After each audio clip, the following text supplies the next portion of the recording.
creating a culture of love. If I get a chance to talk on a topic nowadays of my choice, I talk about why systems are more important than goals. Mm-hmm. Because if you have good systems, you're gonna be able to make those things happen. Now, you can't overwhelm yourself. You just got to start where you're at and add one discipline after another. But the secret there is to have a really good system.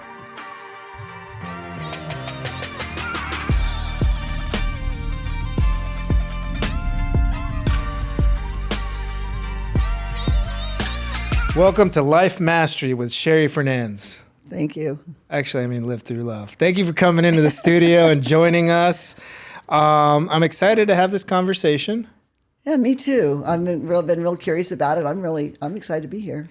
And so I'll let you tell us who you are, but like you've got this book, you've sold thousands of copies. And the fun fact that really kind of works for me right now is like 45 years of marriage.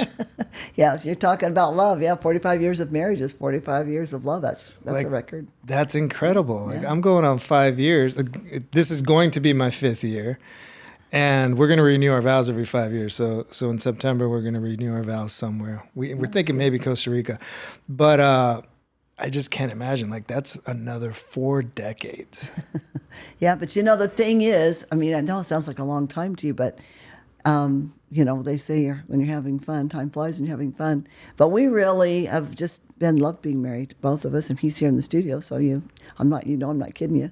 Yeah. We've loved being married, and it's just been, I really think the richest fulfillment of human existence has been for me, because I can't speak for Ken, but has been marriage. We marvel all the time. We just look at each other and marvel about how lucky we are. And it gets better. This is what people don't realize. If you put the time in and just love each other and put them first, it just gets better and better and better. It just, all of it. Yeah. All parts of it. And it's not easy. It's not easy. And I want to unpack that a little bit more in a second, but I want you to first introduce yourself. Let us know, how does Sherry become Sherry? Oh, I think I've reinvented myself quite a few times. When Ken and I met, we were just going nowhere people when the sex, drugs, and rock and roll era, we were kind of just on the road, sort of. Okay, we were just partying and wasting our time. Let's just say it straight up. And then we met, and I had a child a bit earlier, and I wanted stability. I did not ever plan to have children at all. I'm at 6, but I didn't plan to have any, and I was serious about it. I mean, I did not want kids, but then I had one, and through some circumstances, ended up keeping that baby, and then I want stability for him. So then I thought, well, I'm going to have to get married. So Ken, he loved her. We got married because of her. But then we looked at our lives. I mean, we'd wasted our education time. We just could barely support ourselves. And we both realized, I think after we were married, that we wanted really everything that life had to offer. We wanted to have we didn't want to be dirt poor our whole lives. We wanted to have financial freedom. We wanted to have a great marriage. I thought, if I'm going to do this marriage thing, man, I'm going to have the best marriage ever. I think I do. So we just went to town looking for just ways to improve ourselves. How do you be successful? We started reading books, and we'd scrape together a little money once in a while and go to a seminar somewhere and listen to the greats of that time, like the Zig Ziglars and the Brian Tracys and Wayne Dyer. We saw him a few times and just soaked up everything we could. How do you be successful? And we started applying it, and all the things that we imagined for ourselves, everything I imagined for myself, I've gotten, and then a lot more. It's been even bigger and grander, the result, than I even dreamed it could be. What was the aha moment that had you decide that you wanted to go look for how you become successful, look for these folks that you went and found? Well, was there a moment you're like, you know what, this isn't working, and now you're doing this? There was earlier on in life, I had got this idea that I was really special, and I was going to just be, above average special somehow. And then, of course, you grow up and realize that everybody's special. But that little bit of feeling came back to me, and I thought, I just feel like I'm designed for better things and bigger things. And it was maybe the poverty right there that we were experiencing. But I thought, I believe you can have everything in life that's valuable. I just think you can. And it just settled on my heart and my soul that you can have it all. I could have these kids and still have a great body. And I'm 67. I still can rock a bikini. So I think that I did There you okay with go. that one. Yeah. That we could have, I didn't have to feel this financial pinch all the time.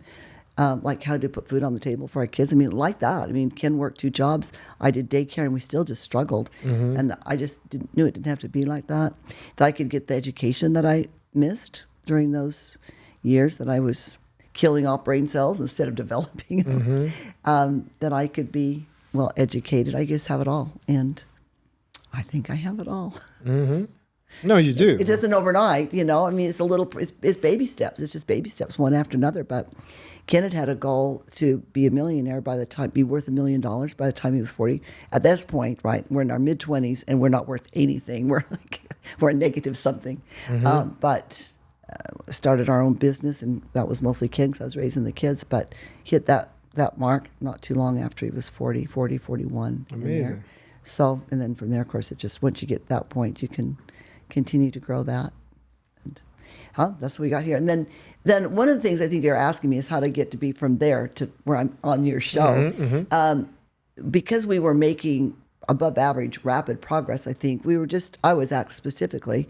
I got opportunities to teach and speak different places, and people would want to know what I learned and how I learned it and how, how did I get here, or just know find out what I knew. And so I just got more and more opportunities to do that. And eventually I was being asked to speak a lot of places. And then I started my own business, a fitness business with a personal development side, because when people start getting fit, they want something else.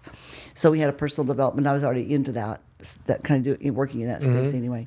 And so I started doing one-on-one coaching, paid better than the fitness, and doing that. And 10 years later, I'd left that business, and I had all this information, all this knowledge, and then COVID was just kind of winding up, so started getting started. And I thought, I'm going to die with all this information in my head if I don't put it on paper.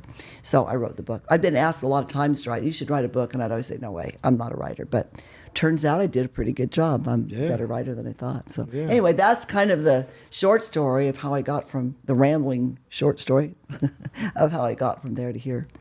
No, that's amazing. Thank you for sharing and opening that up. And there's one thing I keep hearing you say is like, I have all this information. I have all this information.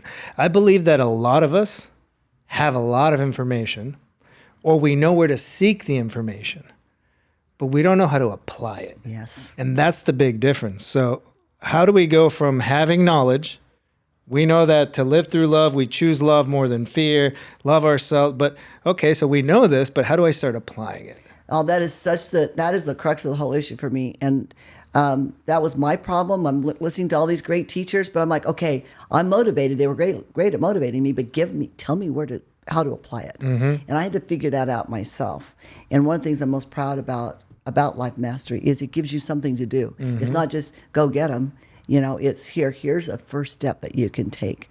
And so I think that the difference is we have a lot of people who know a lot of things, or they've read a lot of things, or they learned a lot of things, but it takes a long time to apply it, and you've got to find a system to apply it. And really, a successful life is about what you do every day. So what habits will lead me to success? And you just build one habit, one discipline on another, and developing love. I mean, that's really, at the end of the day, most of the things we're working on is going to get us there, right? Towards loving people better.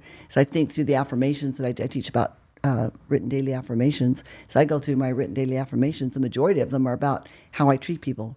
I'm a good listener. I listen to the end. I listen with empathy. I keep my conversations positive. I see the beauty in people.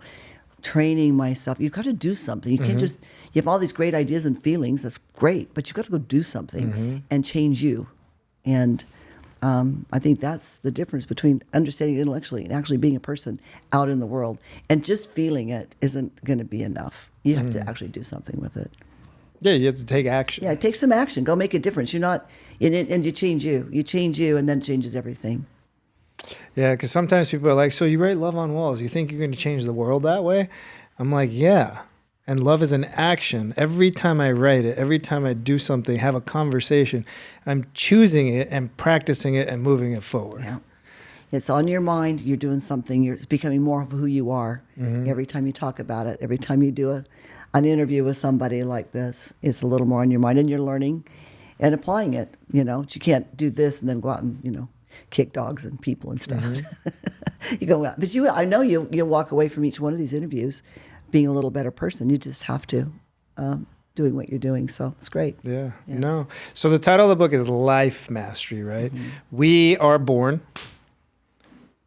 There's a dash. We have no idea when our exit date is. You know, I was actually just in Mazatlan. This whole cartel thing broke out. I was supposed to be at the airport that morning, and luckily I wasn't there. That was me, my 20-month-old, and my wife could have been in a shootout. Like, Yikes. that could have been my end date. But we don't actually know what that is. So with life mastery, and then we're also talking about it's a practice, right? Yes. So what are little habits or little steps that people can do? Because the hardest part, especially when you start off a new year, it's like, you know what? I'm going to be 50 pounds lighter. I'm going to go to the gym every day. I'm going to drink a gallon of water, and I'm going to eat perfect food. You're trying to do it all at once when we have to just do the first step. Right. Just the first step. I'd like to just kind of, since it's the new year, talk about that New Year's resolution kind of thing. We laugh about that, and people who set these goals and then they're like, ha, ha, ha, they're never going to do those things. I really believe people are sincere, most of them, and they really want to make that change. The problem is, if I get a chance to talk on a topic nowadays of my choice, I talk about why systems are more important than goals. Because if you have good systems, you're going to be able to make those things happen. Now, you can't overwhelm yourself. You just got to start where you're at and add one discipline after another. But the secret there is to have a really good system. One of the first things I teach my clients is how to do a tracking sheet. Peter Drucker said, what gets measured gets managed, right? And so you got to see, it's almost like a daily to-do list that you just always have. But how to develop those habits, you've got to have a system to do it. And of course, and those are free on my website, by the way. I've been giving those away every website I've had for over a decade. Getting those tracking sheets. We'll make sure to link that. Yeah, put that in there. But that just daily tracking is a simple thing. It seems almost too simple to be useful. But once you do it for a while, I mean, my clients, people who are at my gym, Ken and I have been doing it for years and years and years, decades, literally. You just have your tracking sheet and you have your items that you do every day. And then what happens is you plan to get in shape. You got your gym clothes, you got your gym pass, you went for a week or two, and then the kids got sick. Or you took a vacation, and then and then maybe something else happened, and pretty soon you sort of kind of forgot you were doing it, right? Just life got away from you. But if you do in your planning every day, planning being the fundamental practice, you have to plan every day. You can't have a planned life if you don't have a planned day, right? You plan every day, and right there's your tracking sheet, and you're like, oh yeah, I got to get to the gym today, right? Whereas after the real life comes back, you're wandering around wondering when you're going to, what was I supposed to be doing here, right? But here it is right in front of you, back to tracking. So it works wonders for developing habits. And I started that. That's the first practice I did. You asked about practices. When I was 25-ish or whatever that was, 24, 25, in those early years, first thing I did when I tried to figure out how to do this myself, because none of those guys told me how, is I imitated a children's little chore chart. And I did it on a little 3x5 card, and I wrote down the 3 habits that I wanted. And I put it up on the kitchen cabinet where other people could see it, because I would use that for accountability. Yeah, so I there couldn't you afford go. a coach, even if they existed in those days. And I just would mark those off. And those habits I still have to this day. And of course, I track a lot more than that now. No, that's amazing, because we like to say things. So if we say it's a dream, it's a hope, it's a wish.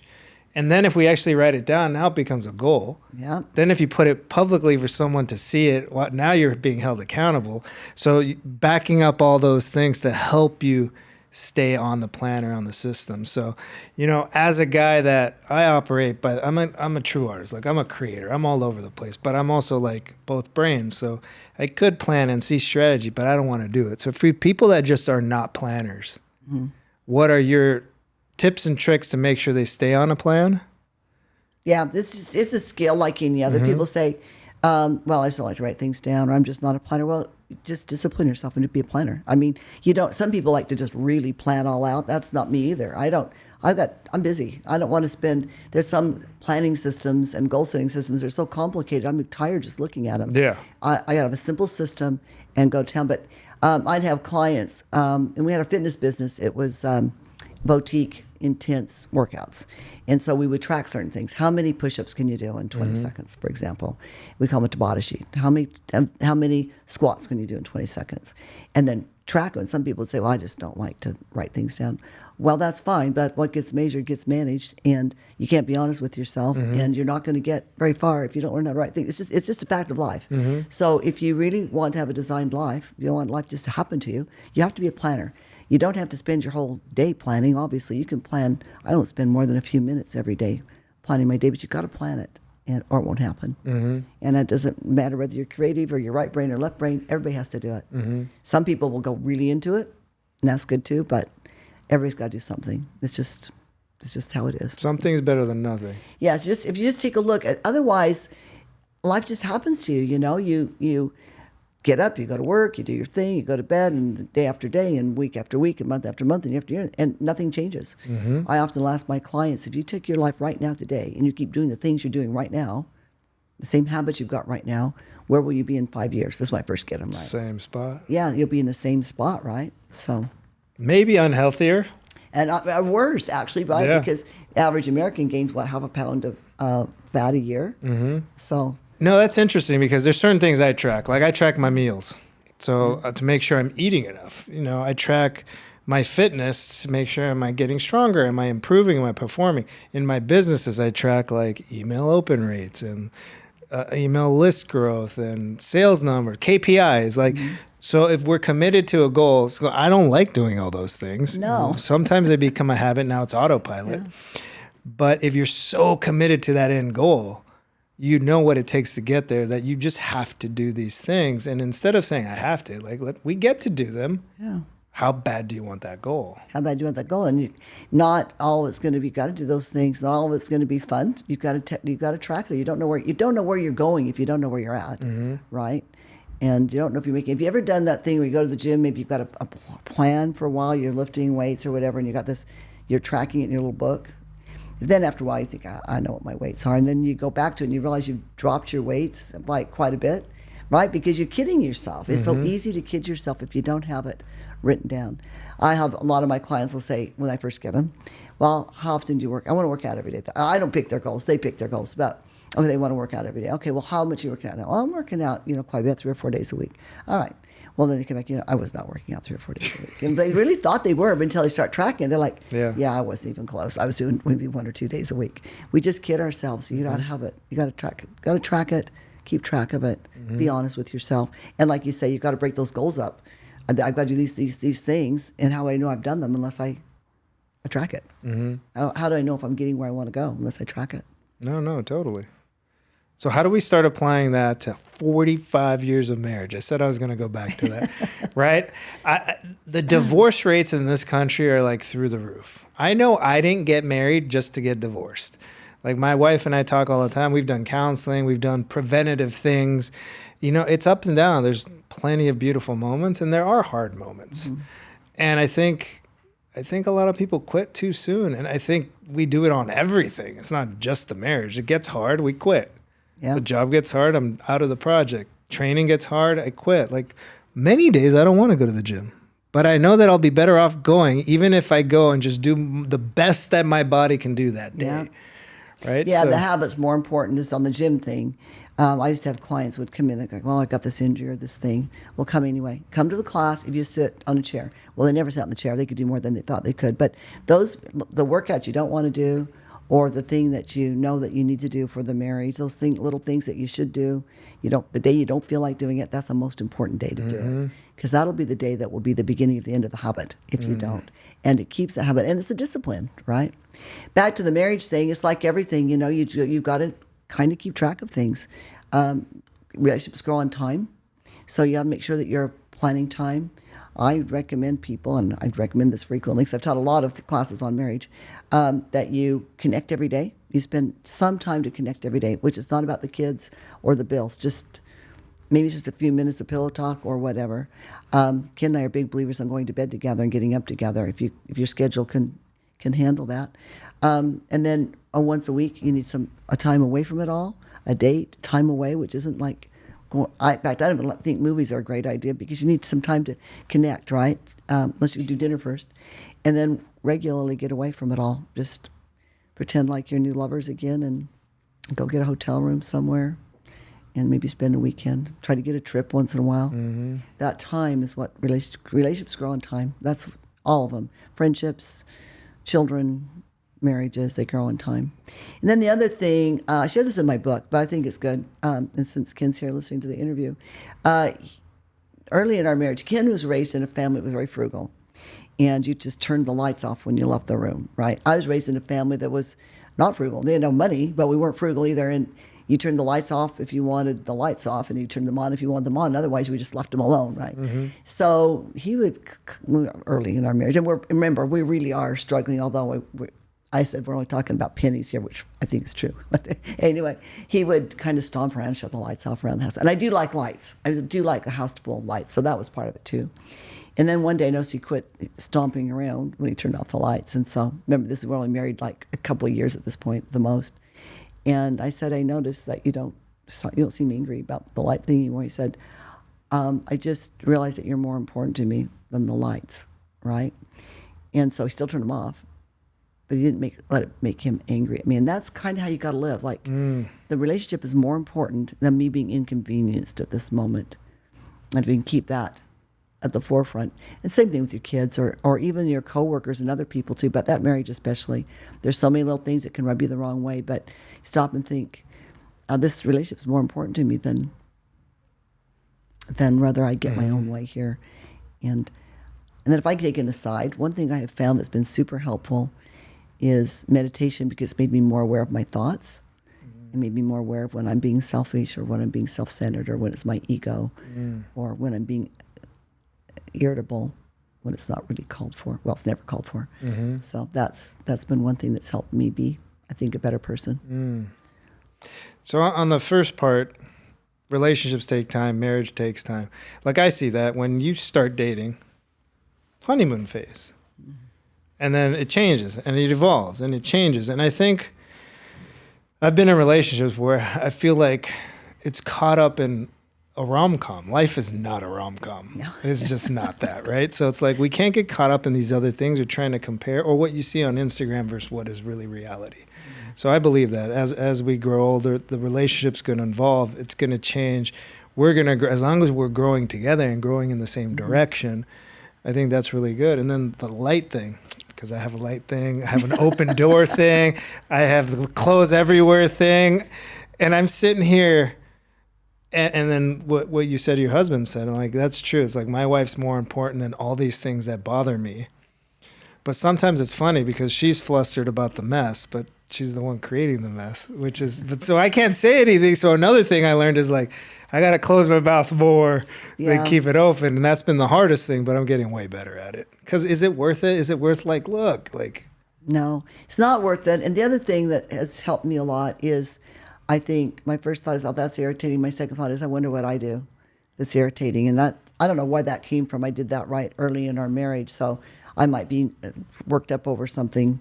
And then as I think a little more about it, I realize, I wonder if I do that same thing. Or I wonder if I do something similar to that. Or I wonder what I'm doing that Ken is not acting irritated about. And right? That's fair, because I keep more inside than vocalize it, but the things that irritate me are the things I'm really good about not having happen, right? Like, my stuff's not all over the place.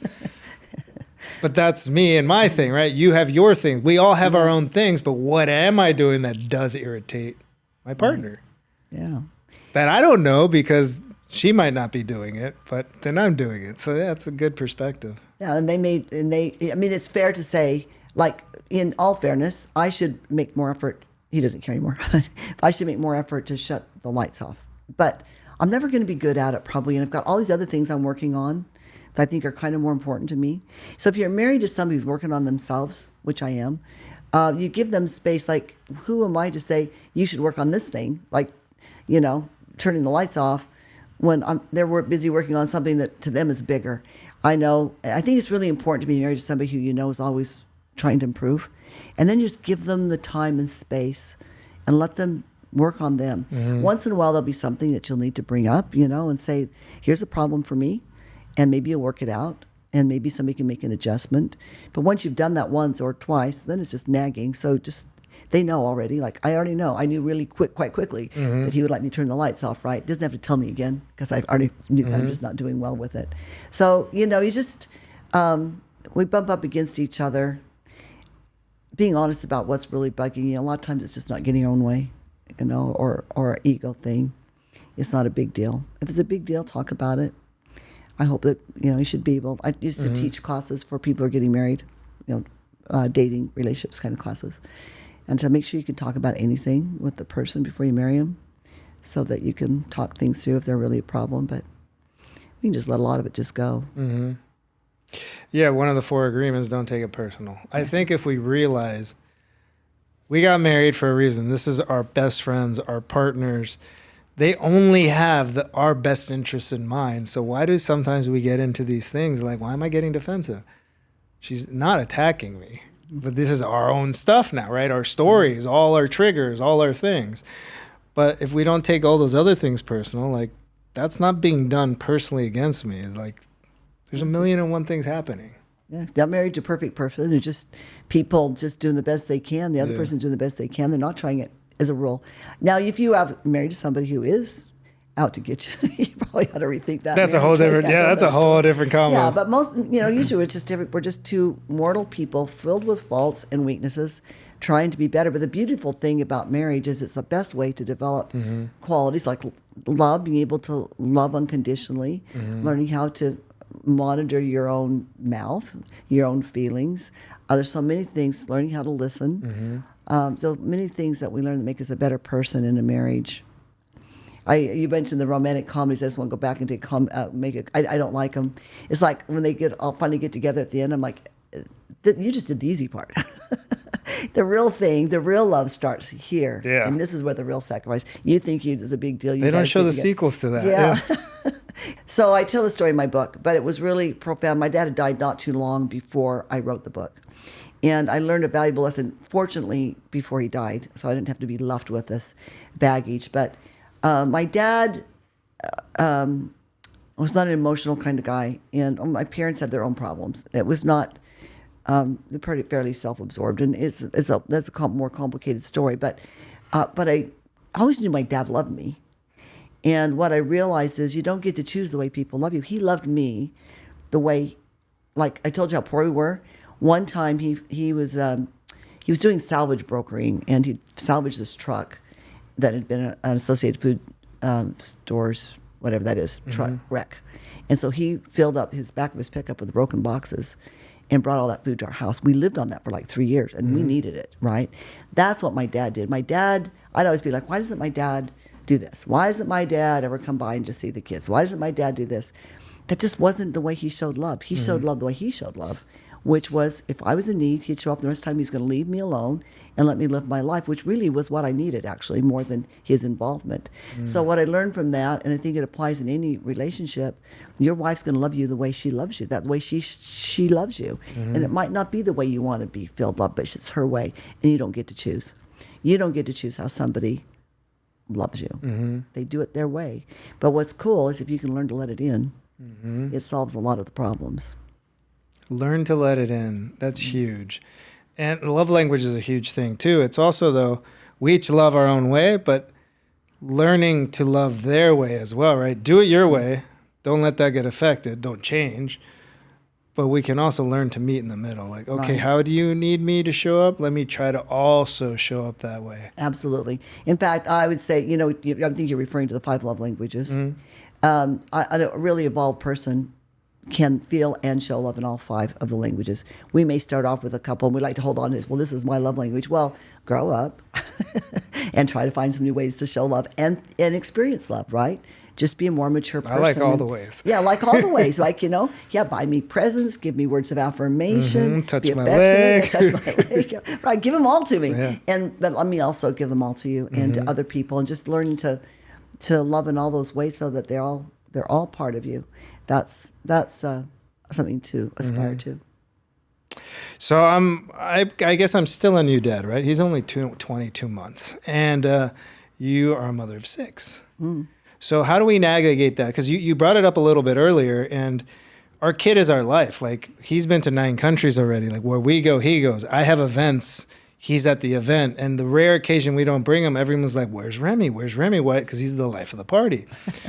But it's really hard for us to disconnect and just do us. Yeah, do it. Because we want him around 24/7 also. But we were just in Mexico for 10 days, and we're like, man, I could use a non-Remy day. Not because I don't love him, but it's like, it was chasing a kid 24/7. What's your wife's name? Z. So you need a Z day too, and you guys need a Z guys day, and you need them regularly. So I'm going to give you a really good parental. I don't know a lot about raising kids. I know a lot more about marriage, but here's one thing I do know: your children are more secure and feel safer when they know you have a relationship separate from them, and that it's solid. So you guys need you guys days and moments as well, and that little darling is going to be just fine without you for a little while, and also teaches them that they're okay without you. They can be somewhere without you, and they're going to be just fine. They're just 2 different relationships: the marriage first, and then the relationship with the children, and that will serve you well. You're not a threesome; you're a twosome with a child, and that child's going to grow up and learn how to be married by watching you. Yeah. He's going to grow up and be married to somebody else, and you're not going to be his number one person, right? You're just going to be left with you and Z again. So we'll put that marriage first and make sure you find separate time from him. And I understand that, because we say, like, Remy's our accessory. He's an add-on to our life. Right. We were there before. We're going to be there after, because he's going to have his life. Yeah. And I'm going to show him how to love himself, treat a woman, do all that by how I treat my wife, love myself, and show up. But it's making that dating time, though. Yes. It's like what you talked about earlier about, this intellectually, but you're not practicing it very well. So make that date night. Make it hold some little. We did Friday nights. Actually, we said we held Friday nights. We had Friday and Saturday because we like to be together. But we always had at least one date on the weekend. Friday nights was it. But hold some time that's sacred for you.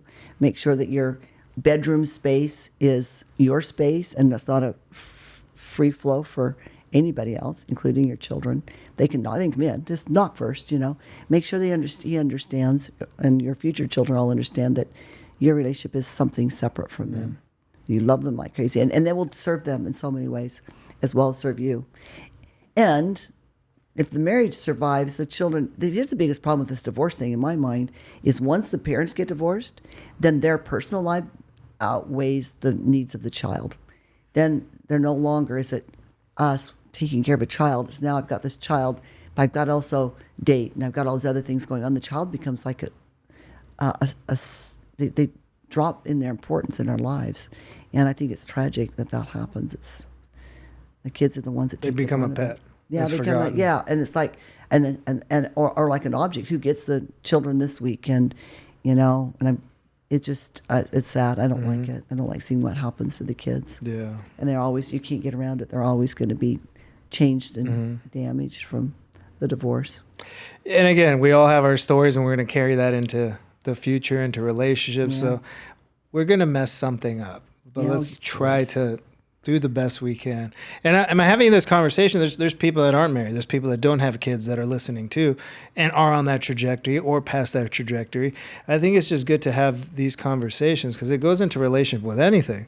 Let's say your marriage is your business. Where's your you time with your business? Or you are married to your hobbies, vacationing and traveling, whatever it is. So I think it's packing and unpacking that, and just realizing anytime.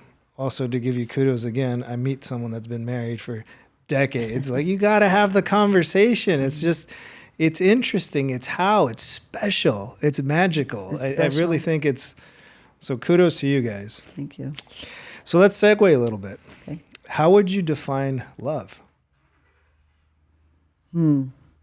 That's a hard question, isn't it? You know it when you feel it. Well, one thing that comes to mind immediately when you really love someone is that their needs become more important than your own. That love, that where you throw yourself in front of a bus for your child. Now that's love, right? When I'd give up my life for this person that I love, I think that's love. But every day when you can sacrifice yourself, a little bit of your ego, a little bit of what you want for somebody else, being a listener when you'd rather talk, stopping and taking time with somebody when you'd rather do what you're doing, busy, stopping what you're doing to be with somebody in the moment. Those are little ways we can show love, and I think the more that we do that, we become aware of other people. The more we do that, the more love we feel, and the more compassion we feel for other people. The bit more likely we are to make a difference. Yeah. I think it's something you develop. I think it's like a muscle almost, your ability to love people generally. Everybody loves hopefully, their children, their spouse, but to love outside of that takes some real effort. There's also different definitions or applications of love, right? Yes. I think the Greeks have it the best. They've got like 5 or 6 ways. Like in English, it's just love. And you say, I love that. I love this. I love you. I love me. I love... So I think it's just realizing that, but it is an action. It is a verb. It is a choice. Yeah. And I think ultimately you can sacrifice, you can put things, but not to the point of being a martyr. Right. Well, that's not or love to either. Your own detriment. Yeah. Yeah, because that's just you. Let's bring it back to you again, right? It's when you're putting you want to be, yeah. But people believe that is love. Oh, they think it's love, yeah. I just to share, my mother has dementia now, so I know she won't be able to listen to this podcast, but she used to say, she'd talk with her sisters or her friends or something. She'd say, I haven't had a new dress for this many years because I just spend all the money on the kids. And I'd be like, get a new dress and don't throw me under the bus over this, It doesn't breed love or appreciation. It was her bring it back to her. Don't make that about you, just make it about you again. So yeah, that's not love. It just breeds resentment. Yeah, and that's interesting because that just triggers. I get a lot of emails and Instagram messages and people like, I really want to buy that hoodie, but like I can't ever buy myself anything. It has to go to the kids or it has to go to this. And I'm like, but part of sharing love is also sharing it with yourself. Yeah. So it's like, what is that fine line? And I understand not having money or being strapped for cash. And, you could also save up for something. If you really want something, show yourself a little bit of love as well. Yes. Yeah, the motivation there is what I'd question. What is your motivation there? If you're telling people, but motivation probably is like the martyr thing. If you are sacrificing, which we all do for our children, and it doesn't feel like, if you're really sacrificing out of love, it doesn't feel like a sacrifice, right? This is what I'm doing because I choose to do this. It's not like, oh, poor me, I have to do without all these things, and then it's a pity party. But the people who are sacrificing out of love probably don't even realize that they're doing it. I don't think that I thought about that much. You just do it because you just love so hard that you want to. And then, like you say, you always reserve space for yourself, whether it's time or money or whatever. If it comes from abundance, because if you're sacrificing, then you're actually making it transactional, right? Because you're sacrificing for what? You just said, what's your motivation? Later, when your kid's old, you want them, you're like, you owe me? Yeah, you got a guilt. I can give you a guilt trip because I sacrificed. And that's a heavy thing that's applied to children all the time. And I always say, my kid won't owe me anything. I chose to bring him to this planet with my wife. We chose to have him. Our job is to make sure he can thrive and survive, but he won't owe me anything. No. And guilt's a poor motivator. I always used to say that to myself when I'm raising my kids. It's tempting to say, I can't believe you put me through this, but you think, guilt's a poor motivator. And again, it's all about you. When you're making it about you, it's not about love, right? It's just selfishness. So I know you make a lot of sacrifices for him, and you probably don't even stop and think about it. You just do it out of love. Yeah. So where does fear play into all this? Where does fear play into life mastery? Where does it play into balancing out love? Do you apply it? Do you talk about it? Well, you can't have fear and love in the same space, obviously. I don't think I relate very well to the concept because I don't think that I'm afraid of much. I think I feel like if I'm busy living the best I can and doing the best I can, I don't have much to be afraid of. I mean, certainly you have some fears, like it cross your mind that what has happened to my child, you know, but they just pass on through because you're too busy living life and doing things. I don't think we need to live in fear. I'm having a hard time relating to it because I don't think that I do that. I feel like I'm so busy being the best I can. If you live the best every day and then it's all over, you're like, well, I did the best I could, you know? Let me reframe it a little bit. Okay, yeah, do that, because I think I'm struggling with the concept. Oh, it's okay. We turn on the TV, there's a buffet of fear being served at us 24/7, right? Marketing tells us we're not beautiful enough. We're not enough. Our self-worth's in the gutter. And that medication. We need all these, take this pill, but we're going to give you diarrhea, eczema, and if you feel all those things, immediately stop. Like, why am I going to take something that makes me sick on the other end? But it's constantly killings and pandemics and rapes and wars and murders. Like, we live in fear. So that's what I'm saying is, like, how does fear play into a role? And if you're coaching a client or someone, they also may have the fear of actually following through and creating the change because they don't know what it's like on the other side. Yeah. I think one thing that helps is when we realize that improvement and change only happens in teeny tiny little steps. That makes it way less fearful, right? It's just a little step. And then see the joy that comes from that. Because I don't know this is exactly where you're talking about, but I think that it plays into this. All of us, I think if I said, how does it feel to be stuck? To be like you're not progressing with people, honestly, it feels horrible. I feel it makes me feel depressed. You know, I feel horrible. I'm just stuck here. We're never really stuck. We're backsliding. We're moving forward, right? But we just feel stuck. We all know that feels bad, and there's fear there. Well, what's going to happen to me?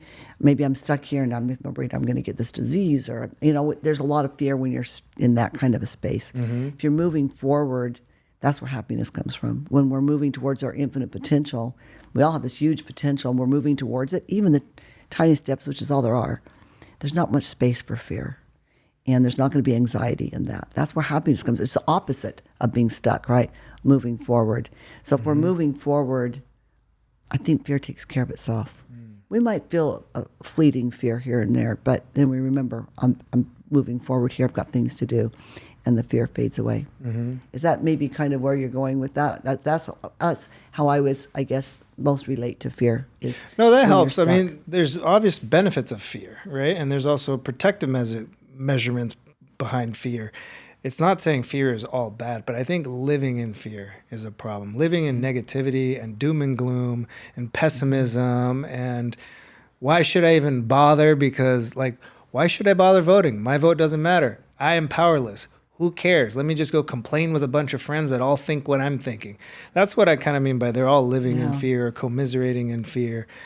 You know, I had this thing happen in Mexico with the drug cartel. I had a lot of people ask me some great questions. You know, yesterday I had a question. He's like, you know, what did you think or how did you apply that with where you are in life right now? And I'm like, well, I guess if I would have, I wasn't in danger of being killed, but let's just say if I was and I was killed, if I left the planet where I was right now in this moment, did I leave it in a better place? And my answer is yes. So then I know I'm doing something moving it forward. But I think it's the commiserating that we're talking about, or people just, no, you do it. I don't need to do it because my voice doesn't matter. Someone will do it for me, right? Like, or passing it off. And that's what I mean by living in fear. And if you're sitting in front of the TV watching the news, you're going to live in fear because that's the whole point of it, right? Living in that. Again, I think when we're so busy working on us, which is how we change the world best, is we work on us. And that's what changes the world, right? Mahatma Gandhi said, be the change you wish to see in the world. That's what works. That's really the only thing that works. You want to change your relationship, you work on you. You want to change the world, you work on you. You want to change anything, the answer always comes back to working on you. When you do that other thing that you're talking about where people are like, this thing's happening, and it's deflecting away from yourself, but it's also really depressing, right? And then you can blame the world for being depressed. It's a way of not working on you, but there's no happiness there. There's no joy there. And so the antidote to that, if you want one, most people don't. They don't want to change. They like it like that because it's comfortable, right? Or is a self-fulfilling prophecy? A self-fulfilling prophecy, but that's what they're so used to, that is just comfortable in that space, and they don't have to do anything. But if you're in that space and you don't want to be there anymore, this antidote's simple. You just start moving forward. Pick a habit that you want to develop, work on it, then pick another one, work on it, work on you, think about, turn the TV off, please, and just go to work on yourself and be so busy improving you and improving the situation around you that you don't have any time for that foolishness. You don't have time to listen to it because we don't listen to news. If there's something important happening, I'll hear about it, right? But it just distracts me from working with clients, the doing the podcast, doing the things I'm trying to do to make a difference. It's just distracting, and it's designed that way, I think. But you have to want to rise above it. You have to make that choice. No, it's like I always say, like, if you set out to say, I'm on a world peace mission, I'm like, every time I rate love and it inspires one person, that person gets closer to it. I only have to change me, and then one, and then one, and then one, and that's how I can create it. And then it's not from ego and narcissism, I'm going to create the world peace. No, it's more like, I'm going to do my part in what I can to make the world a better place. And it starts with us. So like that what you said right there, that's what's most important. And that's what you're doing. Every time you do that, you're changing you, and it spreads out from you. And that's really the only way we have to make a difference is to just change us. But it's amazing what a difference it will make. Like, one of the things I tell my clients, and I've got one right now who's just really it oozes out of her the things she's learning, that she's just growing in such leaps and bounds, and just exudes happiness. But she's got now some of her kids are interested, and her sister was interested in what she's doing, and then she's sharing what she's learning. And so I tell my clients, this is one of the responsibilities you have. You learn these things. You have I can't reach out to everybody. You have a responsibility that as they see the light in you, which in this woman just glows, they see the light in you, and they're going to ask. Then you have a responsibility then to share what you know, and then they'll grow. And I got a lovely letter from her sister, who I've never met, who talked about the difference it's made in her life, but she's mostly what I teach, but she didn't get it from me. She got it from my client, right? That changes the world. Yeah. I do want to follow that up with one thing that I think people get caught up in. And I've done some work. I've done a master in transformational training, and you see how certain people can walk down certain paths. And they always say, be careful, even when you go into counseling, and now that you have the tools, don't go trying to be the therapist for everyone else, or don't go become the coach now and point everything else out, because now you're going to be that person. How do you guide people in the balancing of act? Okay, you have the tools now, but don't go judge everyone. Right. Yeah, and we do have those conversations too. Like, you don't want to go telling everybody all this new stuff. It's irritating. Let them. You live the same way you're going to teach your son. Is you live and let him watch you do it. Let your friends see the changes in you. And then when they ask, you can say, I'm doing this thing, and give it sparingly. But they're going to learn way more from just observing you. They're going to see what you're doing to a large degree. And they might ask about a few things. Or it might just share spontaneously out of you as excitement about you. But as soon as you start pointing your finger and like, if you would just do this thing, here's the thing I learned that might help you. And people are just, you're going to just put people off. It doesn't help. Yeah. It doesn't help. They're going to run the other way. No. The best way is you be you, and you just exude it and let people soak it up. No, exactly. I think it's a fine line, because just the difference between have to and get to. You hear some people learn that, and they're like, oh, so they tell everyone no, it's get to. It's get to. It's get to. I'm like, shut up already. Like, okay, I understand. You learned something new. You're going to... I got a new toy. Just say it when you're saying it. See, I don't really think it's that final line. It goes right back to the same thing. Am I making it about me? I learned early on, I've done a lot of teaching, done a lot of speaking. I learned right off, as soon as I make it about me, I lose the day. If I go in and I speak to an audience, big or small, and my main interest is to serve them, to just do my very best for them, and not to look important, cool, or smart.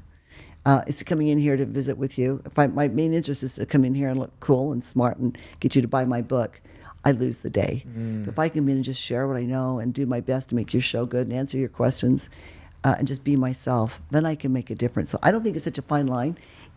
Being aware of it just takes some, awareness. You just got to be aware of when you're making it about yourself.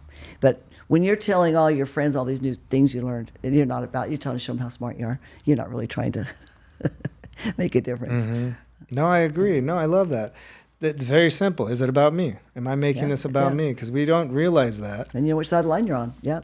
It's my ego making it about me. Am I trying to show off? Am I trying to just tell other people how to live? And one reason we do that, tell other people how to live, is that it does, again, deflects from us taking responsibility for how we're living. It feels like you're doing something important, but what you're really doing is not doing you. Yeah. You're no longer being in service. Yeah.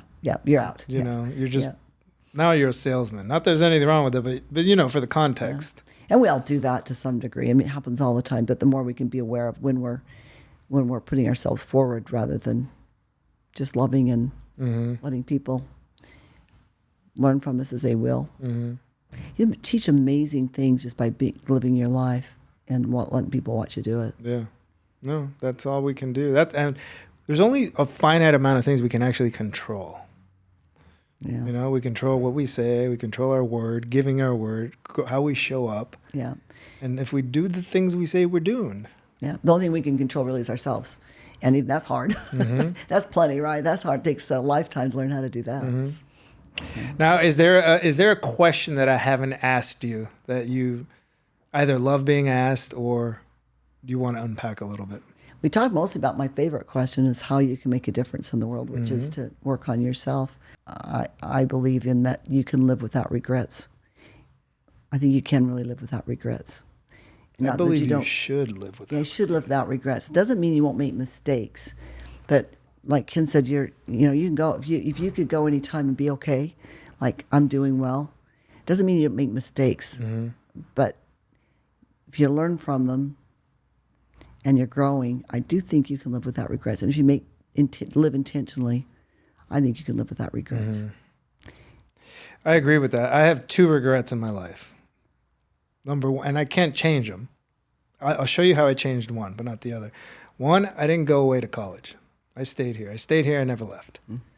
I regret that because it was meet a lot of friends and like, I should have gone off to a big university, explored, had that. Fine, it's okay. Number 2 is in my early 20s, I was in real estate. I made a lot of money, but I didn't travel. I focused on making way more money. 2008 happens. I go bankrupt. So a lot of people are like, you had all that money. You could have traveled the world 10 times over, seen everything. And I didn't do it because I'm like, I went to Vegas every other weekend, right? But I didn't travel. Now, I've been to 30 countries. My wife and I travel every year. My son's already been to 9 countries. So I don't have that regret anymore because I can still travel. I still have a lot of life left, so we travel as much as possible.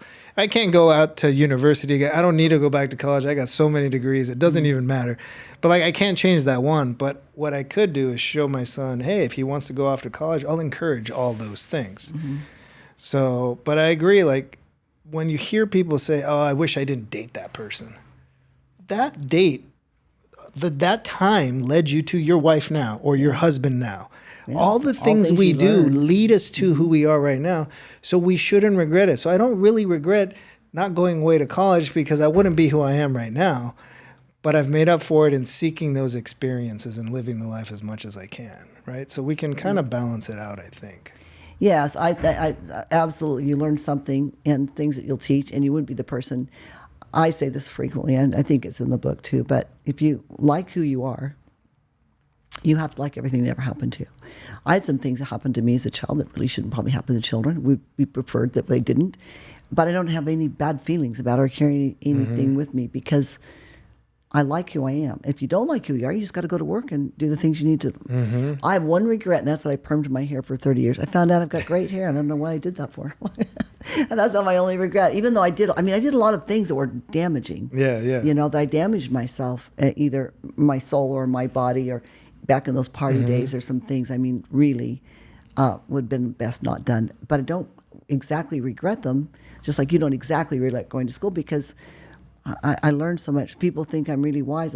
I'm in my mind, I'm always thinking that's because I made a lot of mistakes.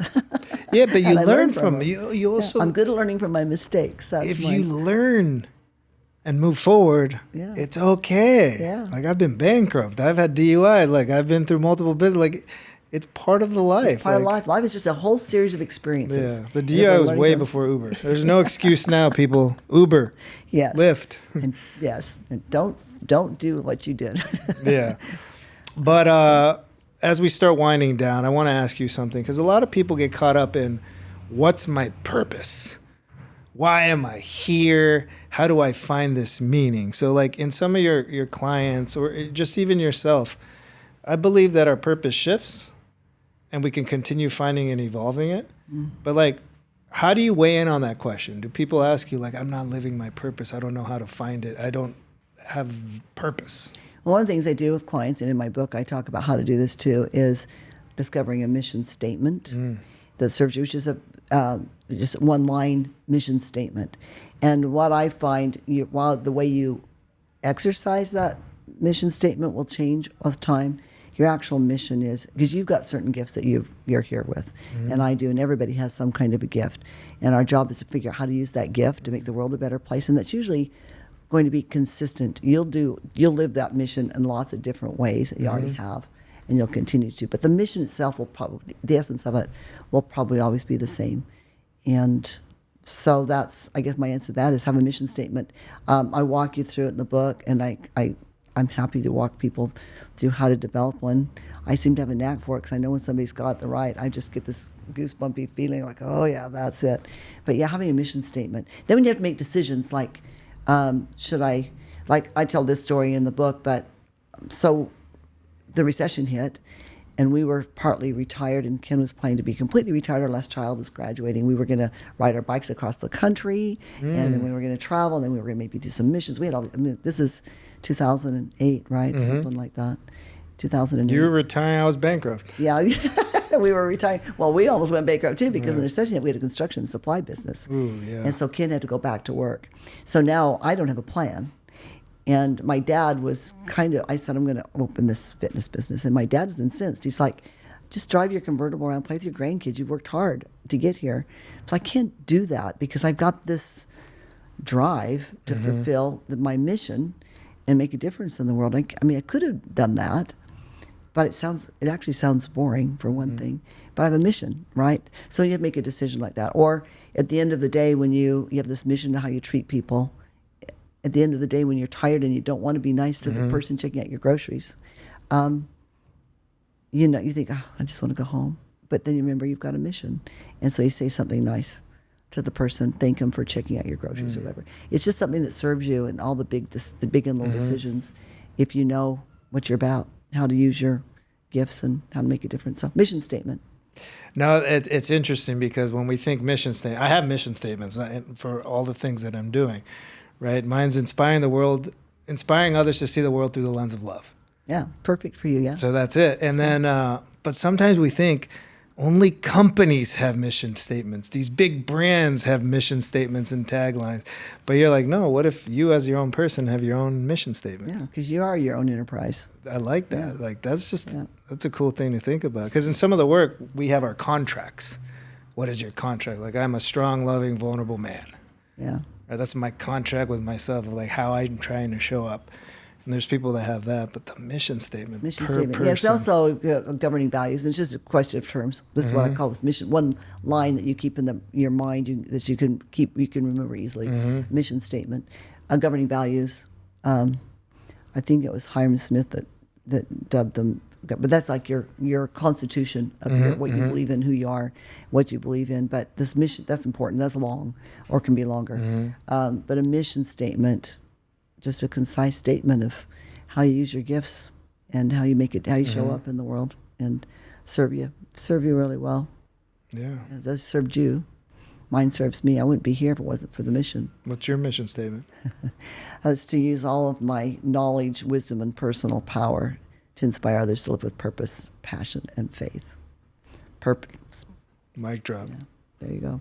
So it's very simple. We had this amazing conversation, and it's just, relationships take time. Small baby steps lead to the big change. Let's not have regrets. Don't live in fear. No living in fear. I mean, it sounds easy, but we sat here and talked to get to that point, and hopefully someone could take away something there. Yeah. right? Do that one thing. Make that one change. Create your mission statement. Can you guys send in your mission statements?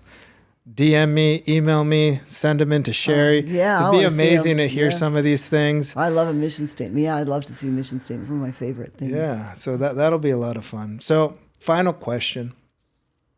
It's my favorite question. There's no right I answer. feel a hard question coming on. It might be hard. I mean, I might think it's easy, but how do you define living a life through love?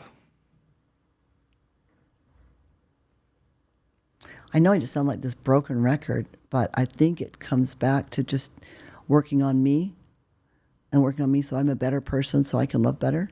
And just every day trying to be just a little bit better. Just living every day a little bit better, being a little better yesterday. Sometimes I screw up and I say a wrong thing. I did an interview with Chase yesterday, and I was like, I wish I wouldn't have said that. I'm going to do better today. Just trying to be better every day. And that usually translates in how I be better to other people, how I love better, how I Make serve every day better. Make every day better. Work on me and see if I can't make the world a better place that way. Amazing. Thank you so much for sharing, coming in. And where can everybody find you? Website, of course, is lifemasteryinfo.com, and I'm Sherry, Sherry, at lifemasteryinfo.com. I respond to any emails that I get. With the books on Amazon, also Audible, Life Mastery, both those places, and then, the ebooks and all that. And Facebook and Instagram. Everywhere. Yeah. I always have to give this caveat with the Instagram thing, though. I don't like it, so somebody else does that. But Facebook I do myself, so you can get a hold of me that way. Okay. Well, thank you so much. Thank you. Thank you so much for tuning in to Live Through Love. If you love this episode, you'll love this episode.